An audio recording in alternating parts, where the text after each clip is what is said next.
Hello, হ্যাঁ, আমি ছোট স্বপ্ন ছোট আশা থেকে ফোন দিছি। কে? আমি ছোট স্বপ্ন ছোট আশা থেকে বলতেছি কুদ্দুস। দেখেন আমি এরকম কাউকে চিনি না, জানি না। আর আপনার নাম্বারটা পাবলিক টয়লেটে লেখা ছিল, আর উপরে লেখা ছিল গালাগালি শোনার জন্য কল দেন।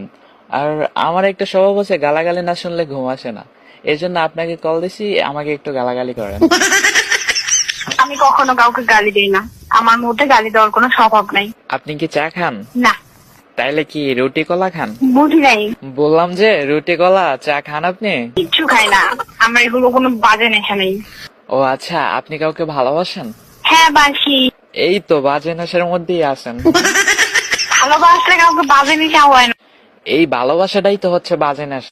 আমি কাউকে ভালোবাসি, আমার বাজে নেশা। আপনার সমস্যা? আপনি না রাগলে অনেক সুন্দর লাগে, আর আপনি নাকি রাগলে অনেক গালাগালি করতে পারেন। তাহলে আমাকে 2 মিনিট গালাগালি করেন, আমি ঘুমিয়ে পড়বো। ভাই, আমি গালি দিতে জানি না।